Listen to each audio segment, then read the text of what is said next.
രുചിക്കൂട്ട്.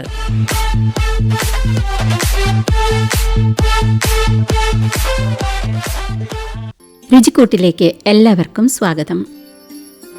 ദോശ അത് നമ്മുടെയൊക്കെ ഒരു സാധാരണ പ്രാതൽ വിഭവമാണ്. അത് തന്നെ പല അളവിലും പല തരത്തിലുമാണ് ഓരോരുത്തരും ഉഴുന്നും അരിയും എടുക്കാറ്. പച്ചരി മാത്രമായിട്ട് ഉഴുന്നിൻ്റെ കൂടെ ചേർക്കുന്നവരുണ്ടാകും, ഇഡ്ലി അരി ചേർക്കുന്നവരുണ്ടാകും. അരി തന്നെ സാധാരണ പച്ചരി ഉപയോഗിക്കും, പൊന്നിയരിയുടെ പച്ചരി ഉപയോഗിക്കും, അങ്ങനെ പല രീതിയിൽ. ഉലുവ, ചോറ് ഇതൊക്കെയും അതിൻ്റെ കൂടെ ചേർക്കാറുണ്ട്. അത് അതിന് കൂടുതൽ രുചിയും മൃദുത്വവും കൊടുക്കുന്നതുമാണ്.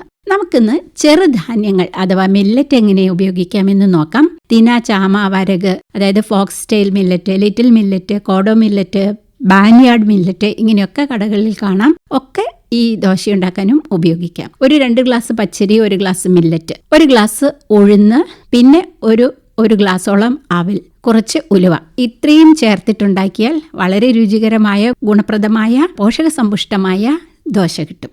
2.5 ഗ്ലാസ് പച്ചരിയാണെങ്കിൽ ഒരു 1/2 ഗ്ലാസ് മില്ലറ്റ് ചേർത്താൽ മതി. സാധാരണ പോലെ കുതിർത്ത് അരച്ച് ഒരു 8 മുതൽ 10 മണിക്കൂർ പുളിപ്പിച്ചതിന് ശേഷമാണ് മാവ് തയ്യാറാക്കേണ്ടത്. ഇങ്ങനെ തയ്യാറാക്കിയ മാവ് തവ ചൂടാക്കി പരത്തി നെയ്യോ എണ്ണയോ ചേർത്ത് ദോശ ഉണ്ടാക്കിയെടുക്കാം. അത് നെയ് റോസ്റ്റ് വേണമെങ്കിൽ അങ്ങനെയും ആകാം, അതല്ലെങ്കിൽ നമുക്ക് മസാല ദോശയും ഉണ്ടാക്കാം. പക്ഷെ ഉപ്പിടാൻ മറക്കണ്ട. പുളിപ്പിക്കൽ എന്ന പ്രക്രിയ തന്നെ ആഹാരവസ്തുക്കൾക്ക് ഗുണം കൂട്ടുന്ന ഒന്നാണ്. മില്ലറ്റ് ചേർത്താൽ അതിലും പോഷകപ്രദമാകും. ഇനി ഇതിൻ്റെ കൂടെ കഴിക്കാൻ ഒരു നല്ല തക്കാളി ചട്നി പറഞ്ഞുതരാം. അല്പം എണ്ണ ഒഴിക്കാം, അതിൽ കുറച്ച് ഉഴുന്ന്, പാകത്തിന് വറ്റൽമുളക്, കടുക്, 5-6 അല്ലി വെളുത്തുള്ളി, തീരെ ചെറിയ കഷ്ണം ഇഞ്ചി, 1/2 ടീസ്പൂൺ കായപ്പൊടി, കറിവേപ്പില, 1 കപ്പ് ഉള്ളി, 1 പച്ചമുളക്, ഇതെല്ലാം കൂടി ഒന്ന് നന്നായിട്ട് വഴറ്റുക. ഇനി ഉള്ളിയുടെ ഇരട്ടി തക്കാളി ഇട്ട് ഒന്നുകൂടി നന്നായി വഴറ്റിയതിന് ശേഷം, അതായത് തക്കാളി അലിയും വരെ വഴറ്റിയതിന് ശേഷം പുളിയും കൂടി ഇട്ട് വഴറ്റുക. ഉപ്പ് ചേർത്ത് അരച്ചെടുക്കുക. ഇതാണ് തക്കാളി ചട്നി. വേണമെങ്കിൽ മല്ലിയില ഇട്ട് വേണമെങ്കിലും ഗാർണിഷ് ചെയ്ത് അത് കഴിക്കാവുന്നതാണ്. Very tasty and yummy. തേങ്ങയില്ലാത്ത ഒരു ചട്നിയാണ്. ഒരു 3-4 ദിവസം വരെ ഫ്രിഡ്ജിൽ സൂക്ഷിക്കാം.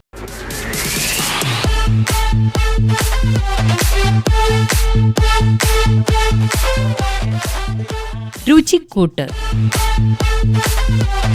നിർവഹണം ലീന.